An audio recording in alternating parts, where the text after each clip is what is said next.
Majjimah Patipandayam Tathagateena Vishambundayam Cakukaraniyam Upashamaya Shambhodaya Nimbanaya Samvatati Ayameva Yariyom Atangiko Magom Seyati Dayam Samaditiyam Samahasangkapuam Samahvacaya Samakamantuam Samahajibu Samabayamu Samahasati Samasamadiyam Ayam kosha bhikkhave Majjhima Patipandayam Tathagateena Vishambundayam Cakukaraniyam Upashamaya Vinyayam Shambhodaya Nimbanaya Samvatati Yatena Shachavajena Shotite Yoto Shamadayam Yatena Shachavajena Shambhadukarogam Antaraya Yupandava Vinashamentu Yatena Shachavajena Otu te mangalanti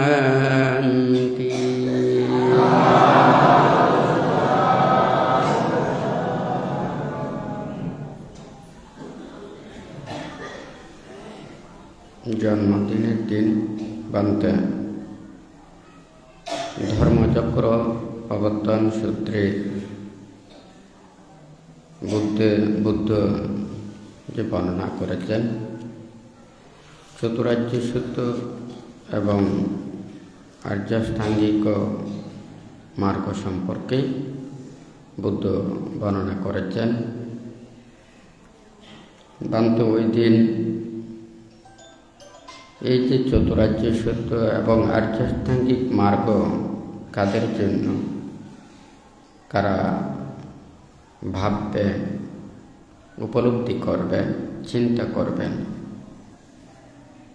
তাহাদের সেই প্রাথমিক চিন্তা চেতনা জাগ্রত করার সেই বিদগুলো সম্পর্কে ওই দিন বলেছিলেন। এরপরে শনিবার রবিবারও ওখানে দেশনা দিয়েছেন। গত শুক্রবারেও বান্তে ওখানে যে এই প্রসঙ্গ নিয়ে দেশনা প্রদান করেছেন। তা আজকে এখানে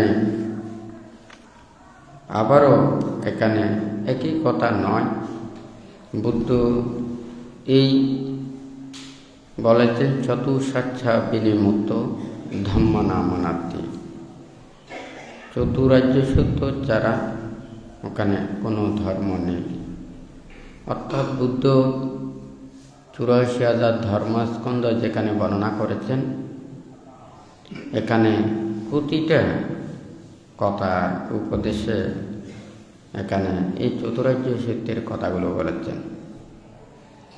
আজকে এখানে বুদ্ধ যে আর্যাষ্টাঙ্গিক মার্গ এবং চতুরার্য সত্যের উপদেশগুলো দিয়েছেন,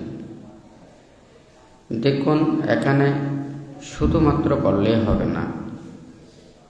চক্ষু করানি, জ্ঞানা করানি, উপশমায়া, অভিজ্ঞায়া, সম্বোধায়া, নিব্বানায়া, সংবদ্ধতি, এই কথা কিন্তু ওখানে লাগবে। যদি এটা চক্ষু উৎপাদনকারী নয়, এটা যদি জ্ঞান উৎপাদনকারী নয়, এটা যদি উপশমকারী নয়, এটা যদি সম্বোধি প্রাপ্ত না করায়, এটা নির্বাণের দিকে যদি নিয়ে যায়, তাহলে সেই উপদেশ, সেই শিক্ষা এটা সদ্ধর্ম নয়। তাহলে আমাদেরকে বুঝতে হবে যেই উপদেশ, যেই শিক্ষা, যে নীতি আমাদেরকে সেই প্রজ্ঞাচক্ষু, জ্ঞানচক্ষু এবং ধর্মচক্ষু উৎপাদন করায়, এবং যে লৌকিক এবং লোকোত্তর জ্ঞান শীল সমাধি প্রজ্ঞা দ্বারা সেই লোকোত্তর জ্ঞানকে অধিগত করতে পারে, কায়িক, বাচনিক, মানসিক নানান প্রকারের দুঃখ, ক্লেশজনিত নানান প্রকারের দুঃখ, দেহজনিত নানান প্রকারের দুঃখ, সংযোজনজনিত নানান প্রকারের দুঃখ, কায়িক এবং মানসিক, এগুলোকে উপশম করিয়ে জন্ম, জরা, ব্যাধি নানান প্রকার দুঃখ রাশিকে থেকে পরিত্রাণ পেতে পারে। তাহলে সেগুলো হচ্ছে এই সদ্ধর্ম। সেজন্য এখানে কি উপশম, উপাসমায়া, অভিজ্ঞায়া, অভিজ্ঞা, লৌকিক এবং লোকোত্তর বিভিন্ন অভিজ্ঞা জ্ঞান, সম্বোধায়া, সম্বোধি প্রাপ্ত করায়, আর নির্বাণের দিকে অগ্রসর হতে পারে। এগুলো হচ্ছে যে বুদ্ধির ধর্ম। বাংলাতে এখানে লিখেছেন, প্রতিটা মুহূর্তে কিন্তু মন চিন্তা করে, এক একটা চিন্তা উৎপন্ন হয়, যা কিছু দেখে, শোনে এবং পরিকল্পনা করে, এগুলো সব একটার পর একটা মাথার মধ্যে, মনের মধ্যে, চিত্তের মধ্যে এটা জাগ্রত হয়। তাছাড়া জন্ম জন্মান্তরের ক্লেশ, লোভ, দেশ, মোহ, অবিদ্যা, তৃষ্ণা, মিথ্যা দৃষ্টি, সংযোজন আদি প্রতিনিয়ত একটার পর একটা এটা উৎপন্ন হচ্ছে। তাহলে যারা নির্বাণ এবং মুক্তির কর্মপথের দিকে আসতে চায়, এটা লৌকিক নয়, এটা হচ্ছে যে লোকোত্তর। অর্থাৎ আমরা এই চর্মচক্ষু দিয়ে এক ধরনের দেখতে পাই, আর একটা এই ভিতরের জগতে, মনের জগতের মধ্যে আর একটা জগৎ বিদ্যমান। আমরা সাধারণত যখন চোখ দিয়ে দেখি, রং বেরং নানান কিছুগুলো দেখি, আবার যখন চোখ বন্ধ করি, তখন আমরা কিন্তু সবাই একই ধরনের অন্ধকার দেখি। অন্ধকার দেখলেও কিন্তু সবার চিন্তা এক নয়, সবার মানসিকতা এক নয়। আপনি যদি মনে করেন অন্ধকারের একটা দুর্গম, বিপদসংকুল, মানে সেই অন্ধকার জায়গাতে প্রতিটা মুহূর্তে চলতে বিপদের সম্মুখীন হয়, আর যেই জায়গা পরিষ্কার, কোনো কাজ নেই, গর্ত নেই, বিপদ আপদের কোনো কিছু থাকে না, ওই জায়গায় হাত দিয়ে পা দিয়েও ওখানে চলাফেরা করা যায়। এখানে এই অন্ধকার বড় ভয়ঙ্কর। দেখুন এখানে মানুষেরা চোখ দিয়ে দেখে, কিন্তু বুদ্ধ এই যে কথাগুলো বলেছেন, লোভ, দেশ, মোহ, অবিদ্যা, তৃষ্ণা, মিথ্যা দৃষ্টি, ক্লেশ, সংযোজন, এগুলোর স্থান কোথায়? দেহে না মনে? এটা মনের ভিতরে। কিন্তু আমরা বাহ্যিক দেহ নিয়ে যতটুকু চিন্তা করি, চর্মচক্ষুর এগুলো নিয়ে যেগুলো চিন্তা করি, আমরা এই চর্মকর্ণ দিয়ে যা কিছু শুনি এগুলো নিয়ে যতটুকু চিন্তা করি, কিন্তু আমরা এই ধর্মচক্ষু, দিব্য কর্ণ, সে মনের কর্ণ, এগুলো নিয়ে আমরা চিন্তা করি না। অথচ এই ভিতরের জগতে কিন্তু এগুলো সব বিদ্যমান। লোভ, দেশ, মোহ, অবিদ্যা, তৃষ্ণা, মিথ্যা দৃষ্টি, ক্লেশ, সংযোজন, এগুলোর স্থান কিন্তু মনের ভিতরে। এখন আমাকে নির্বাণ এবং মুক্তির কর্মপথে ধাবিত হওয়ার জন্য আমাদেরকে ভিতরের জগতে যেতে হবে, বাইরের যে জগৎ দিয়ে নয়। আপনারা যদি বাইরের জগৎ চিন্তা করেন তাহলে ওই জগতে যেতে পারবেন না। একসাথে দুইটা চ্যানেল চলে না। হ্যাঁ, একটা চ্যানেল অফ করে আর একটা চ্যানেল শুরু করতে হয়। বাইরের চ্যানেল পরিত্যাগ করে ভিতরের চ্যানেলে যেতে হবে। হ্যাঁ, বাইরের জগৎ এটা বৈচিত্র্যময়, আর ভিতরের জগতে কিন্তু ওখানে বৈচিত্র্য নেই। বাহিরে মানুষের ছলনা, নানান প্রকারের মিথ্যা এবং শটামি থাকতে পারে, কিন্তু ভিতরের জগতে এটা কিন্তু এতগুলো দেখা যায় না।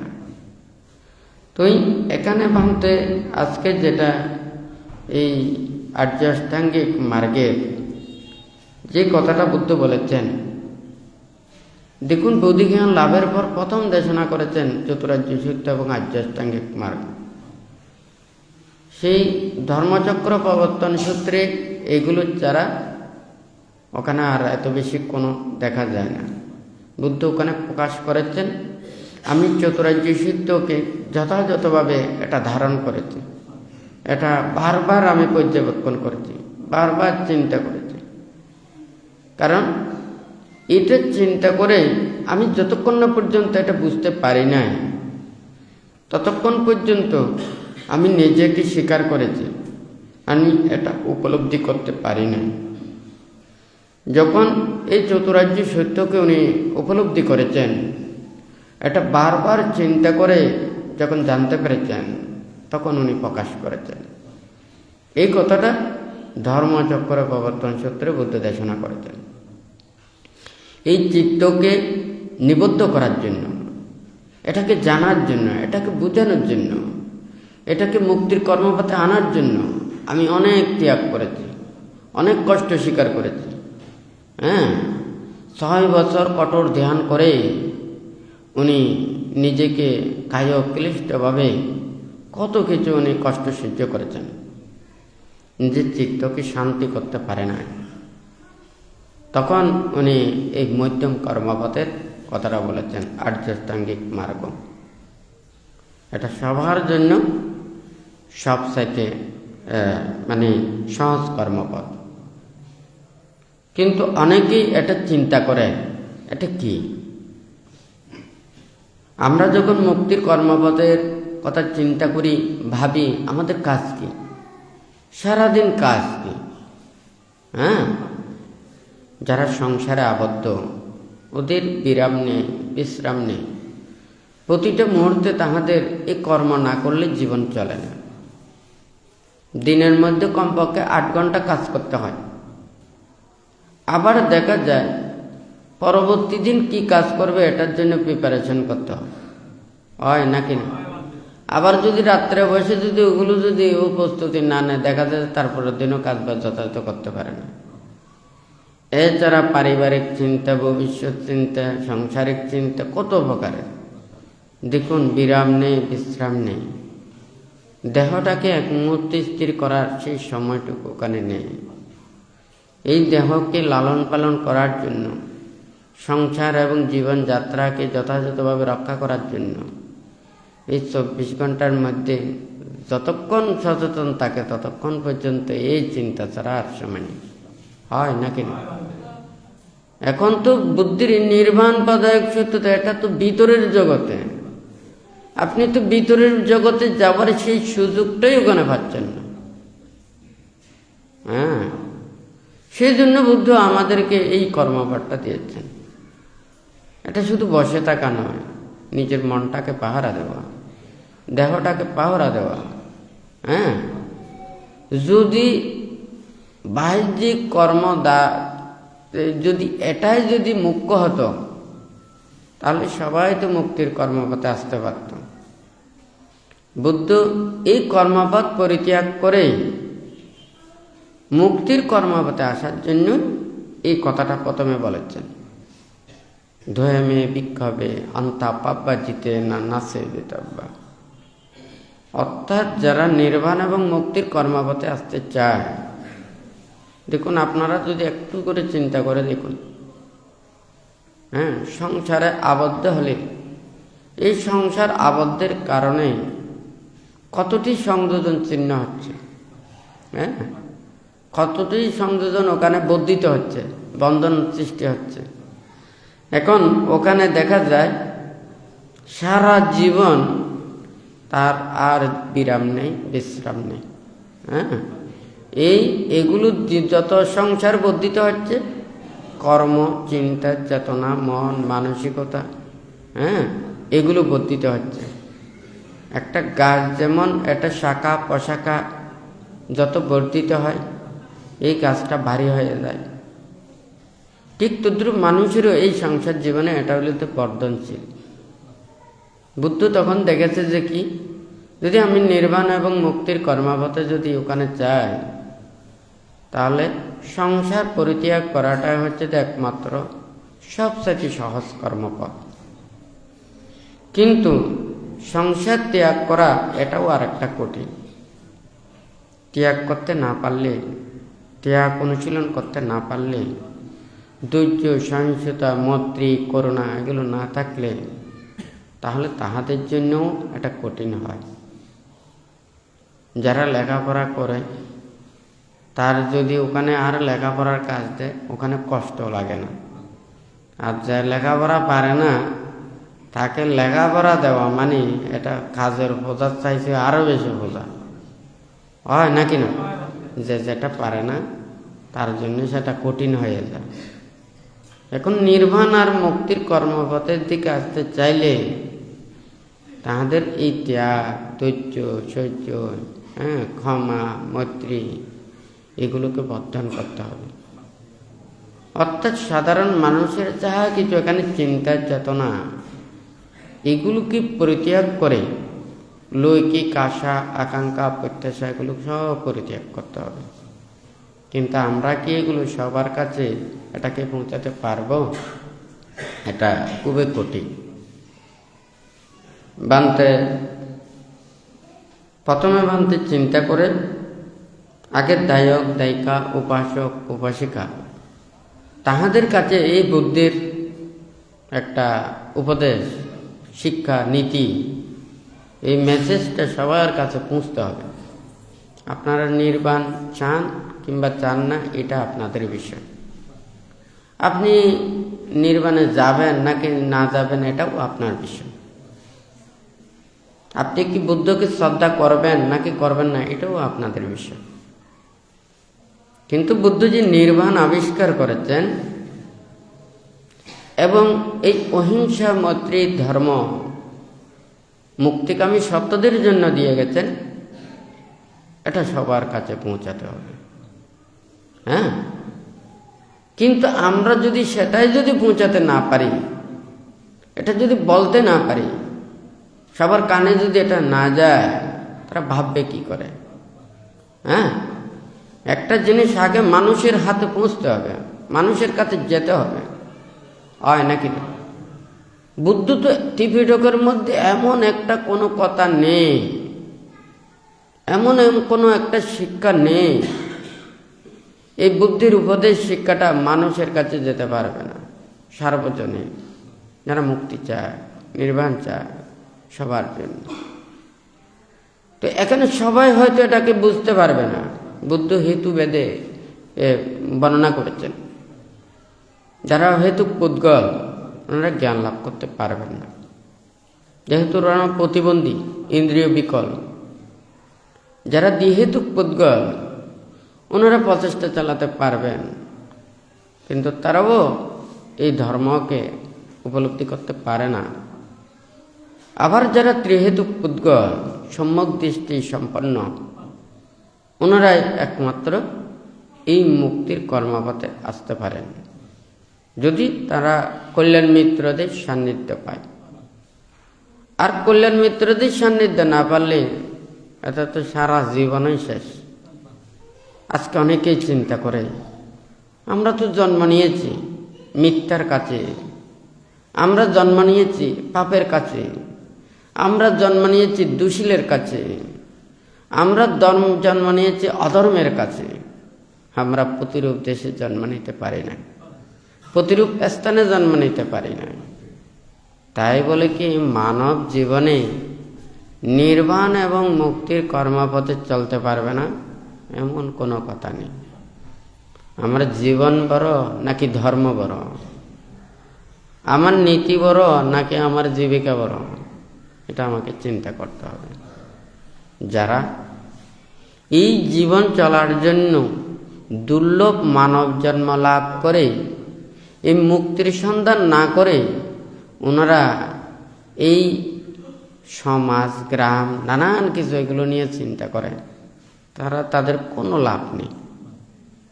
এই জীবন ছেড়ে যদি পশু পাখিগুলো জন্ম নেয়, তখন আর কে কোথায় যাবে কার কোনো ঠিক ঠিকানা নেই। হ্যাঁ, আর যদি মানব লোক উৎপন্ন হয়ে যদি এই মুক্তির সন্ধান না করে যদি পাপের কর্মপথে চলে, এটা বলেও ওখানে কোনো লাভ হবে না। সেজন্য ভান্তে এটা চিন্তা করে যে আসলে আমাদের দায়ক দায়িকা, উপাসক উপাসিকাদের কাছে বুদ্ধের এই যে উপদেশ শিক্ষাটা আগে পৌঁছতে হবে। আসলে জানে না, ওনারা শোনেন না, ওনারা শুধু জানেন আমাদের পালা সইন দিতে পারলে, আমাদের সঙ্গদান করতে পারলে, অষ্টপরিষ্কার দান করতে পারলে, কঠিন শিবর দান করতে পারলে, বর্ষবাসের সময় অষ্টশীল নিলে, বুদ্ধ পূজা করলে, হ্যাঁ, আমাদের জ্ঞাতিদের জন্য পুণ্য দান করলে আমাদের কর্মটাই শেষ। এটা হচ্ছে তো জ্ঞাতি ধর্ম রক্ষা করা, নিজের হয়তো এখানে কিছু পুণ্যকর্মের সম্পাদনের এই কর্মটা সৃষ্টি করা, কিন্তু এটা তো নির্বাণ মুক্তির কর্ম নয়। বুদ্ধিজ্ঞান লাভের পরে বুদ্ধ যেভাবে ধর্মদান করেছেন, উপদেশ দিয়েছেন, হাজার হাজার লক্ষ লক্ষ কোটি কোটি অগণিত প্রাণীদেরকে উনি মুক্তির পথে এনেছেন। তাহলে আমাদেরকে সেই কথাটা এখানে চিন্তা করতে হবে, ভাবতে হবে। এখানে বানতে যেটা বলেছেন একটু করে বানতে, যারা ডক্টরেট পাস করে যদি উনি ভার্সিটিতে উনি প্রফেসরি করেন, উনি শিক্ষিত হন, ওনার আলাদা অভিজ্ঞতা আছে, ভাষা জ্ঞান আছে, ওনার চিন্তা শক্তি, বোধ শক্তি আছে। একজন সে যেভাবে চলেন, যেভাবে ভাব ভঙ্গিমা করেন, উনি ভার্সিটিতে যে চেয়ারে বসেন, আপনি যদি জোর করে যদি ওই জায়গাতে যদি বসেন, ওইভাবে যদি ভাব ভঙ্গিমা করেন, এগুলো দিয়ে ওখানে প্রফেসরি হওয়া যায় না। আগে কর্মটা সাধন করে ওর অভিজ্ঞতা অর্জন করতে হবে, হয় নাকি না? এখন তো বুদ্ধকে দেখা যায় একটা মানুষের মতো, ওরও দুইটা চোখ আছে, আমাদেরও দুইটা চোখ আছে, ওনারও দুইটা কান আছে, আমাদেরও দুইটা কান আছে, ওরও দুইটা হাত আছে, আমাদেরও দুইটা হাত আছে, ওরও দুইটা পা আছে, আমাদেরও দুইটা পা আছে। তাহলে বুদ্ধি এইভাবে চললে আমরাও কি এভাবে চলতে পারি না? এইটা চিন্তা করে যদি উনিও যদি বুদ্ধের মতো সেজে যায়, এটা কোনোদিন বুদ্ধ হবে না। উনি সারি অসংখ্য কল্পকাল ধরে উনি 30 পারমে পূর্ণ করতে গিয়ে কত ত্যাগ করেছেন। হ্যাঁ, শেষ জন্মেও 6 বছর কিভাবে কঠোর ত্যাগ করেছেন। বুদ্ধির জীবদ্দশায় কোনো বুদ্ধির শ্রাবক বুদ্ধের কোনো শিষ্য, কোনো মুনি ঋষি তাপস ওইভাবে ত্যাগ স্বীকার করেছেন? তাহলে ওই ত্যাগ স্বীকার না করে উনি যদি বুদ্ধের মতো সেজে থাকেন, তাহলে উনি কি বুদ্ধ হবেন? জ্ঞান অভিজ্ঞতা অর্জন করতে হবে। হ্যাঁ, এটা ভাবতে হবে।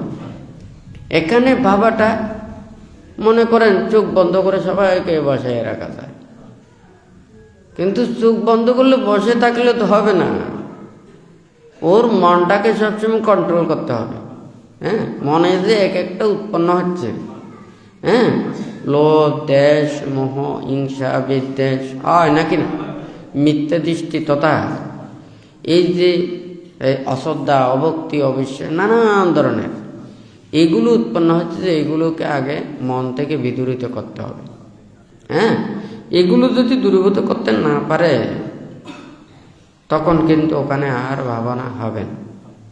ওর প্রতিক্ষণই সেটা ওখানে পাহারা দেন।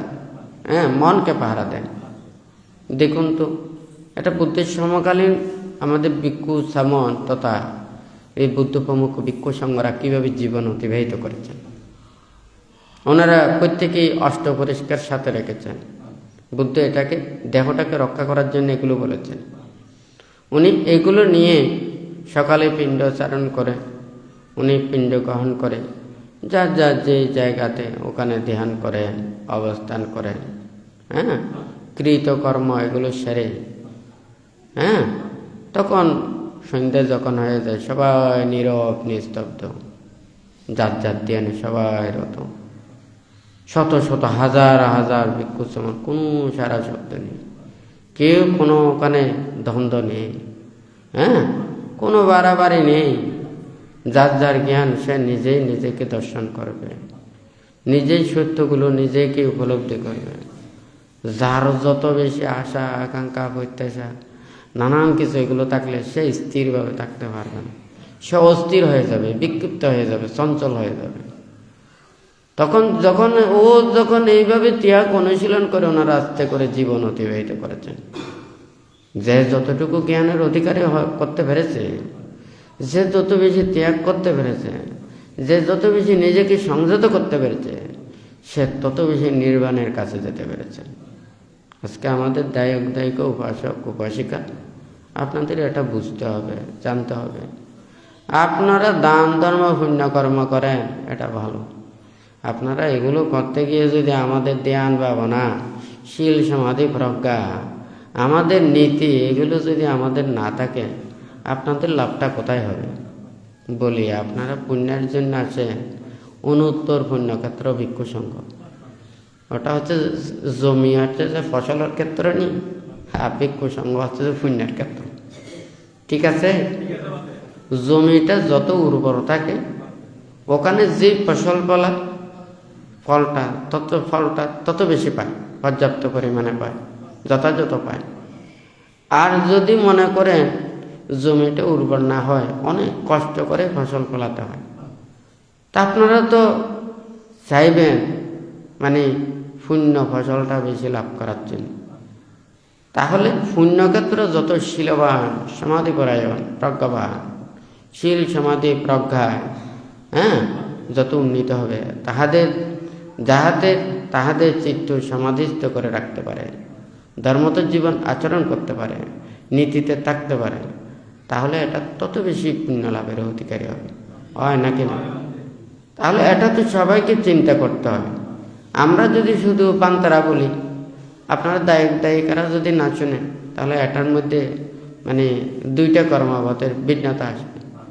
কিন্তু দায়িকারা তো যে সারাদিন যে কর্মব্যস্ততায় থাকে, ওনারা এগুলো ভাবার, চিন্তা করার এত বেশি সময় পায় না।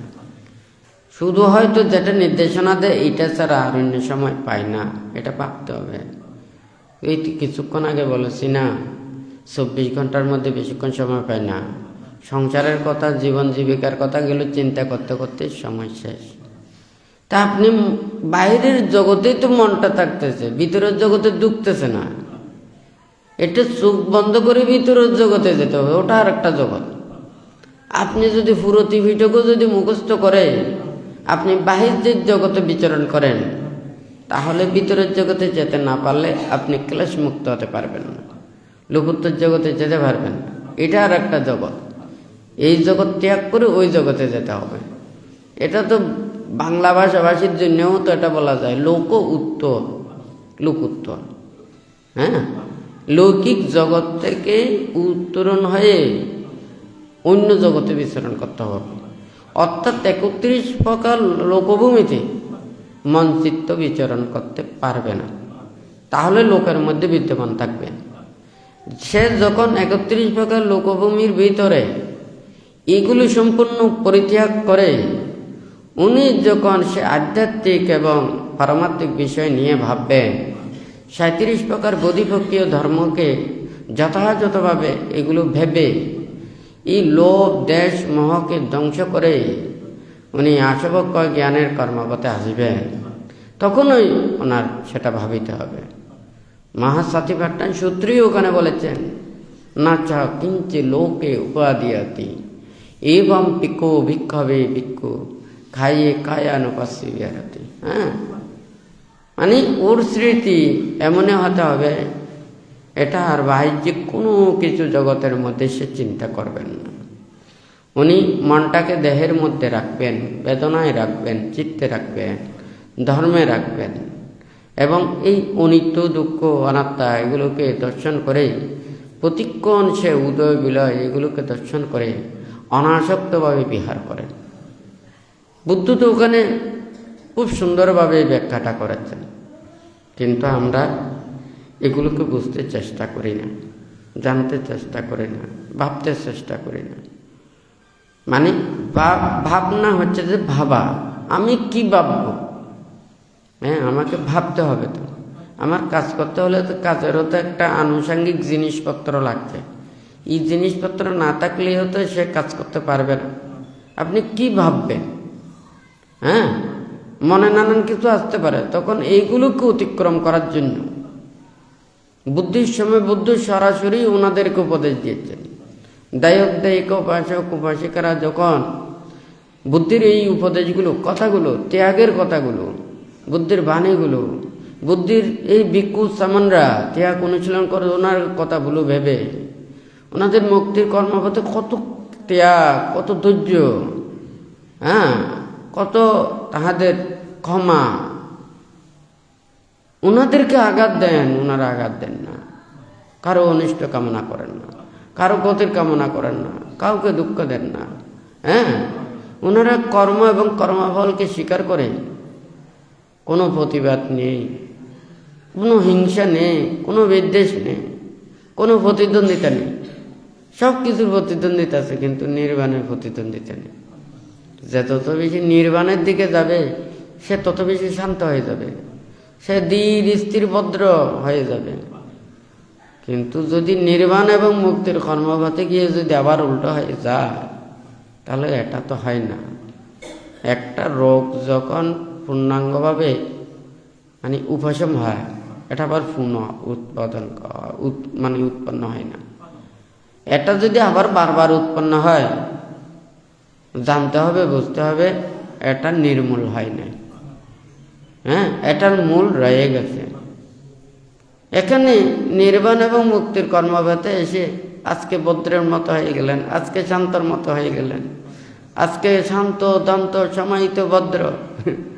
2 দিন বাদে যদি আপনার এই পরিস্থিতিগুলো না থাকে, তাহলে তো আপনার জ্ঞান উৎপন্ন হয় না। এই ভদ্র দিন দিন বাড়াতে হবে। এইগুলো দিন দিন নিজেকে এটা বর্ধিত করতে হবে। এটা আমাদের চিন্তা করতে, আজকে আমি এই একটা গুণ বাড়াবো, 1 সপ্তাহ পরে আমি আর একটা গুণ বাড়াবো। এইভাবে সদ্গুণগুলো তাহাকে বর্ধিত করতে হবে, হয় নাকি?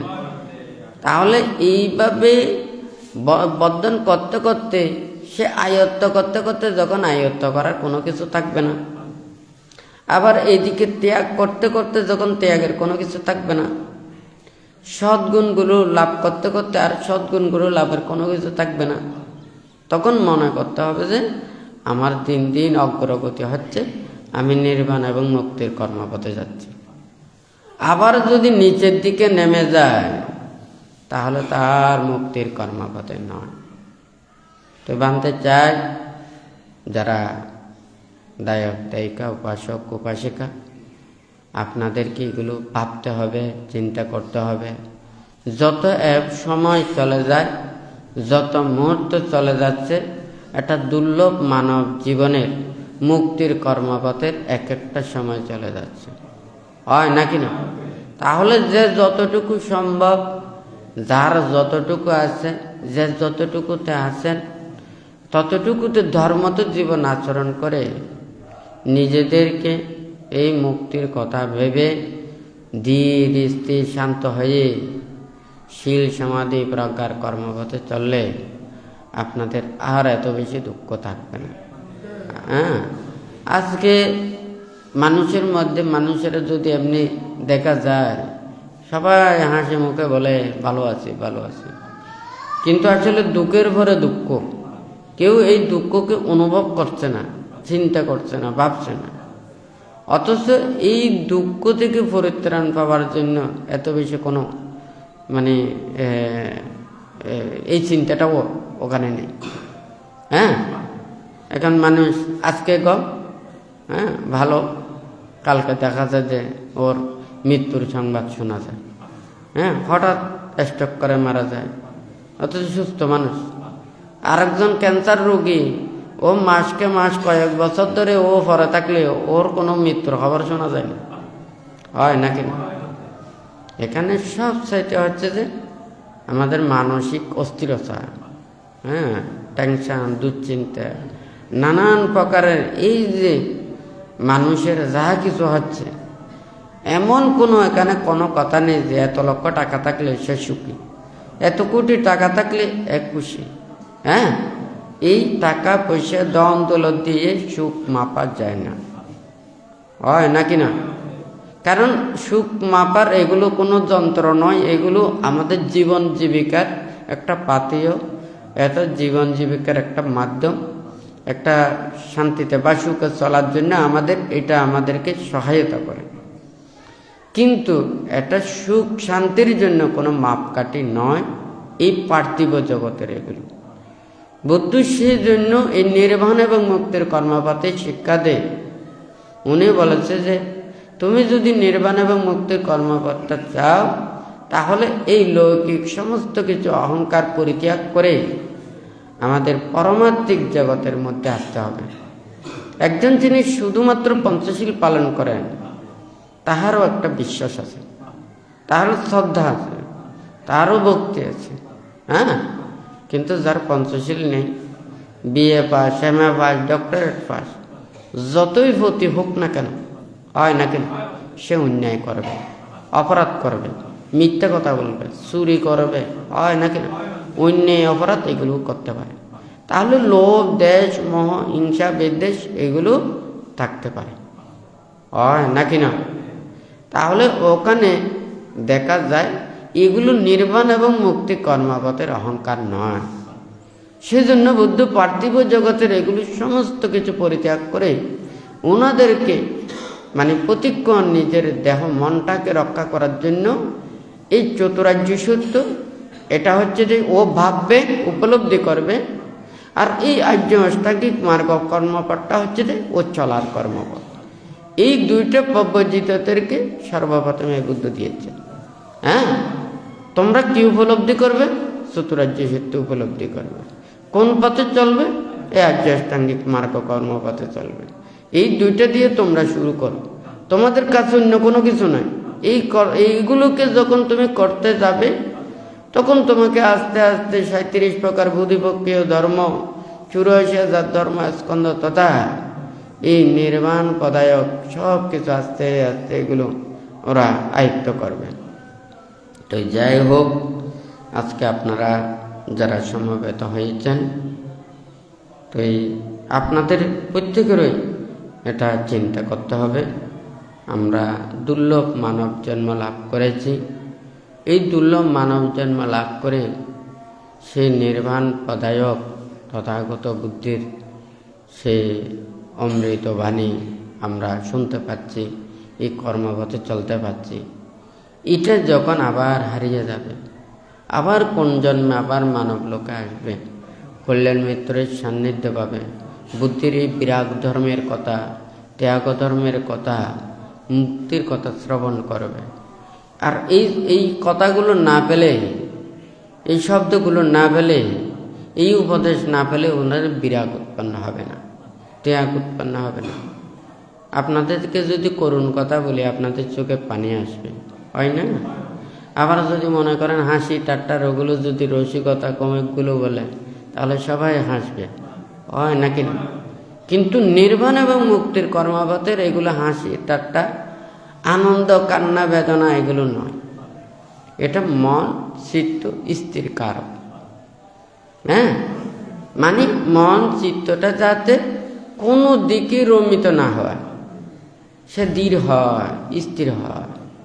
যেমন আমরা সাতিবাট্টান সূত্রে দেখা যায়, যখন সাতিবাট্টান সূত্র পাঠ করেন, যিনি পাঠ করেন ওটা পাঠ করতে গিয়ে মনটা অন্যদিকে যায় না।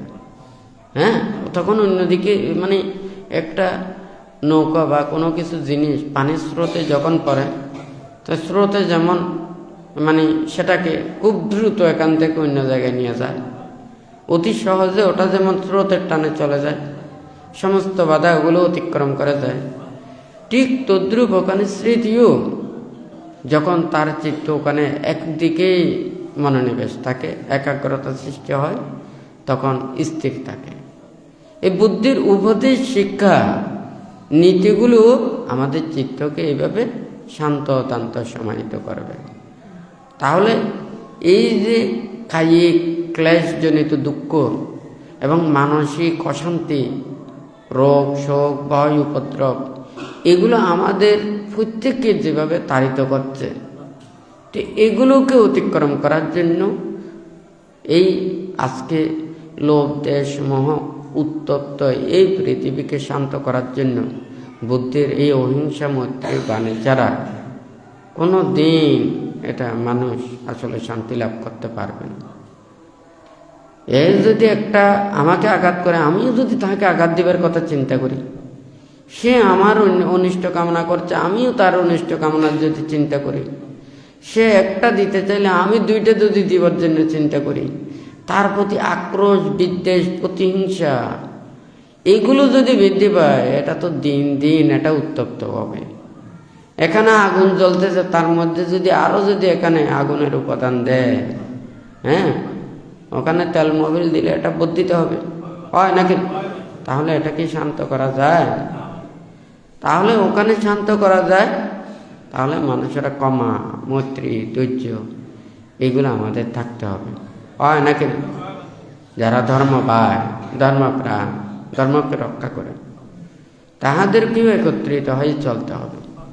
হ্যাঁ, ওই বান্তে অনেক সময় দেশনায় বলেছেন, যদি মনে করেন 100 জন ধার্মিক পরিবার ওনারা একত্রিত হয়ে না চলে, হ্যাঁ, ওনারা একজন অপরজনকে সহযোগিতা না করেন, একজন অপরজনের যদি মানে সহায়তা না করেন, বিপদে আপদে যদি না চায়, 10টা চোর যদি একত্রিত হয় তাহলে 100 পরিবারের ঘর ওগুলো চুরি করে নিয়ে যাবে। কথাটা ঠিক নাকি বেঠিক? হ্যাঁ, আর যদি 100 জন যদি ওরা যদি একত্রিত থাকে, এই 10 জন চোরে কিন্তু একটা পরিবারের কাছ থেকেও নিতে পারবে না, হয় নাকি? আমরা বুদ্ধ অহিংসা মৈত্রী ত্যাগের কথাটা বলেছেন। বুদ্ধ কি ওখানে বলেছেন আমরা একজন অপরজনকে সহযোগিতা করব না, সাহায্য করব না, আরেকজনকে উপকার করব না, আমরা সুখে দুঃখে থাকবো না, মিলেমিশে চলবো না? বুদ্ধ এটা কি বলেছেন? তাহলে আমরা অহিংসা মৈত্রীর বাণী করে আমরা স্বার্থপরতার মতো যার যার কথাটা এগুলো যারা চিন্তা করে, এটা তো বুদ্ধির বাণী নয়, এটা তো বুদ্ধির শিক্ষা নয়। বুদ্ধি শিক্ষা দিয়েছেন, উনি নিজের জীবনকে বিলিয়ে দিয়ে হলেও উনি ধর্মকে রক্ষা করেন। মানুষের কাছে সে এই ধর্মকে প্রচার করার জন্য, ধর্মজ্ঞান লাভের জন্য উনি আপ্রাণ প্রচেষ্টা চালিয়ে যান। এটাই তো আমাদেরকে নীতি শিক্ষা দেখাইছেন। আর আমরা কি শিক্ষা নিচ্ছি? আমরা স্বার্থপরতার শিক্ষা নিচ্ছি। হ্যাঁ, অনিত্য দুঃখ অনাত্মা, যার যার কর্মফল তাতে ভোগ করে, হয় না? কই নে এবেলা মানে ইতি আরেকজনে কষ্ট হলে বা কষ্ট গই কিয়া আরেকজনে বা কষ্ট হলে আরা সহযোগিতা করিতে পারে, হ্যাঁ, অর্থ দিয়ে পারে, বৃত্ত দিয়ে পারে, সহায়তা করে পারে, হ্যাঁ, সাহায্য করে পারে। তাহলে একজন অপরজনের কি আন্তরিকতা কান করতে হয়। ধর্ম তো আরারে এইভাবে শিক্ষা দিই, কিন্তু আরা ইয়ানরা ধারণ না করি, আরা স্বার্থপরতা গান আগে ধারণ করি। ইন্দি হয়ে দিন নামরূপ অনিত্য দুঃখ অনাত্মা গরত গেলে যত ব্যাগ কোন আছে ইন্দি কয় যে আরও নাই, কোনো কিছু নাই। গরত গেলে হয় দেড়ে বউ হওয়া নাতি ভতি ঘর সংসার টেয়া বসে দ্বন্দ্বলতি ব্যাগ কোন আর অন্দি তিয়ানত পেলে আর কিচ্ছু নাই, কিচ্ছু নাই, হয় না। এমনি কিছু নাই হইব, আর অন্দি গেলে হইব দেড়ে ব্যাগ কোন আছে, হয় না। গাঠি বেকু রাখি দিনে অন্তি নাই নে হলি মন বেকু এদি মন ঢুকিতে কি এটা চুক্কাটি বইতে হলে কি মন বেকু বস্তার ভিতরে।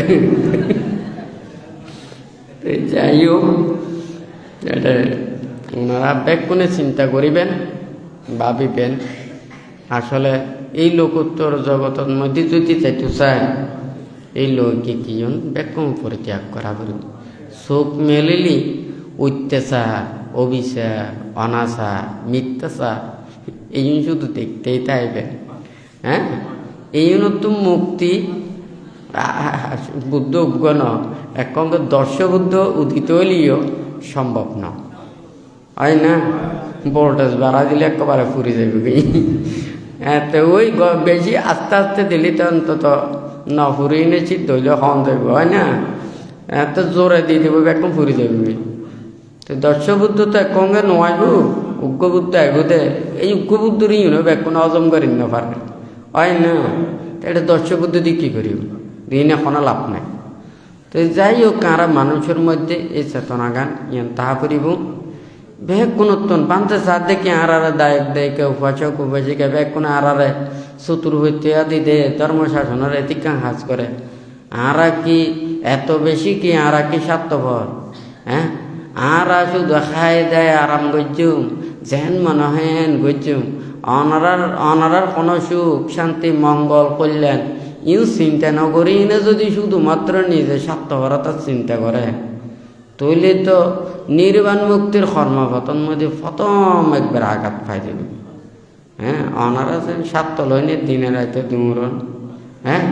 আর স্বার্থ পরিত্যাগ করি নে নিঃস্বার্থ হইনে নিজের জীবনের বেলে দিনে ধর্মর ধারণ করে এবার চেতনারে বদ্ধন্য করি আরও যদি আরও স্বার্থপরতায় যদি হাজ করে দেওয়া হয় তাহলে তো একবারে শেষ। অর্থাৎ মুক্তির কর্মপথত মধ্যে আয় আর এক ফল দিয়ে জড়িত হইনে নিজের শেষ করেন, হয় না।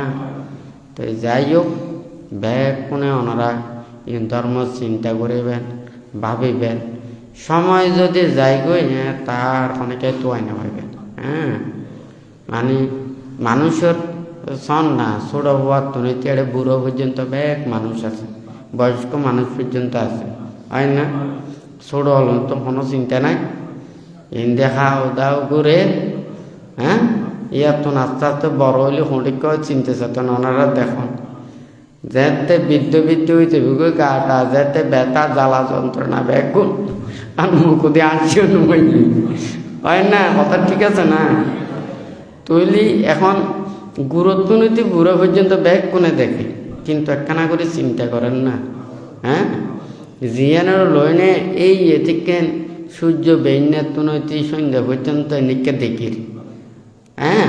আচ্ছা সূর্য কি এড়ে আরা জেনিকে দেখির, সূর্যকে এড়িকে থাকে না, আতন তো মনে হয় এড়িকে না থাকে, সূর্য জেনিকে আছে কি কেড়িকেই আছে, কিন্তু আরা এড়ে বেইনের তুনতি এই মানে এই সন্ধ্যা পর্যন্ত আরা এক এক বইতে দেখি কিনলে, কারণ আরা সূর্যর হাসে না, সূর্য দূরে আছে, হয় না। তৈলি একেবারে মনের জগতের ভিতরে জন আর মনের বাইরে তন এক ন, কারণ বাইরে তাইলে এদিকে রং বেরঙত করি মন রং বেরঙ হয়ে যাব। আর যাতে ভিতরের জগত যায়নি এই একাকার সূর্যের জগতের মধ্যে এটা থাকিলে যেন, হ্যাঁ, এটা দিন রাত্রি বোঝানো যাবে। ঠিক তদ্রুপ আরাবে কোনো তুন এই লৌকিক জগৎ পরিত্যাগ করি না, লোকোত্তর জগতত মধ্যে ইম বাবা করিব।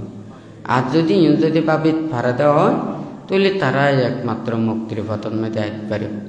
তো এই যাই হোক, ওনারা যারা সমবেত হইও কোনোর প্রতি বান্তে পুনরায় আশীর্বাদ জানিয়ে বান্তের উপদেশ এখানে পরিসমাপ্ত করলাম।